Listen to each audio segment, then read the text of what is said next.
Welcome back to our Friday edition of News Geelong. Salinity levels in the Anglesea River and traffic conditions around the Great Ocean Road are causing some concern down around the Anglesea Way, as Debbie Meaney reports. Some great news in Anglesea today, with the river being cleared for recreational users, pH levels back to normal, and also the traffic management in the areas being addressed by the council. I caught up with Dean Webster, the Surf Coast Shire Mayor, to tell us about what's happening in Anglesea. Recently, or just last week, we removed the sign saying that the water was unsafe, the acid levels are returned to normal, and the river's open for everyone.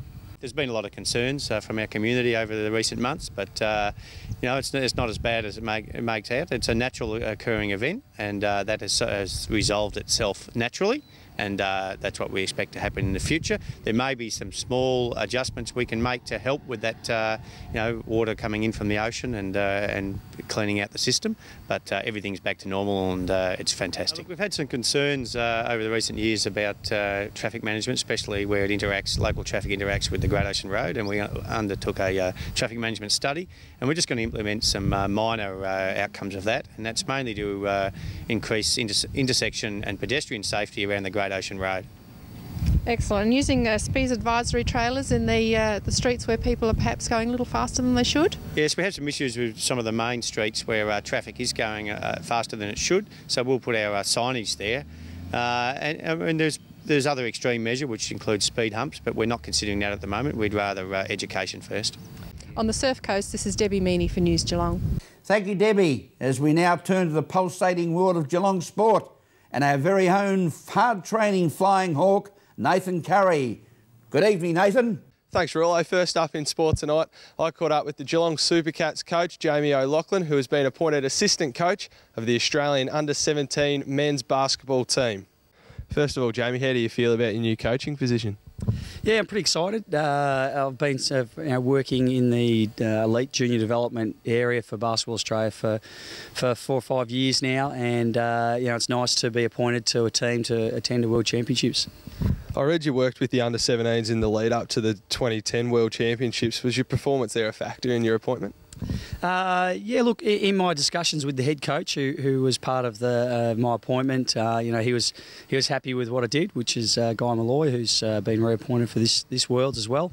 He felt that I contributed to the group, so I'm glad that I was able to help them then, and hopefully I'll have a bigger impact this time around. As an assistant coach, do you know exactly what your role will be? Look, we're just about to start our process. Our first actual team camp is at Easter, and our roles will start to become defined camp by camp. But Guy keeps you pretty busy, and he really needs and wants the assistant coaches to have as big an impact as possible. If you are successful, is there a chance you could get a larger role in the future? Oh, look, hopefully. I certainly, aspire to be a head coach of an Australian national team at some stage. The opportunities are few and far between. So at the moment, I'm happy to be an assistant. But if the chance comes up down the track, I'd love to take over. Now, I'm sure Supercats fans will be wondering, is there a chance you'll miss some games during the season? Possibility. There's 1 or 2 dates that are run a bit close this year that we're just having a look at, and then possibly some dates next year, or certainly some dates next year if I'm reappointed to the Supercats role. Finally, how are the Supercats looking while we've got you here?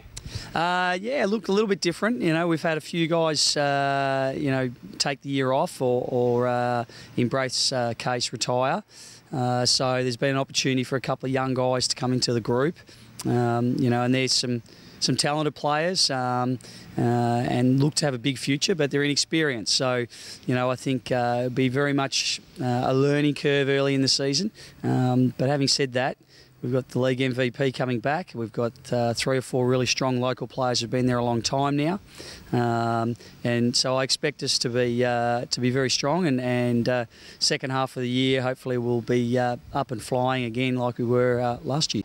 Thanks very much, Jamie. Hope it all turns out well for you, mate. Finally, tonight in News Geelong Sport, I caught up with the new Grovedale Football Club coach, Grant Tanner, to find out his plans for season 2011. First of all, Grant, tell the viewers a little bit about your footy career. Myself, come from South Australia, played at a place called Norwood in the SANFL. Worked my way through the grades there and eventually got drafted at the age of 24 by Geelong.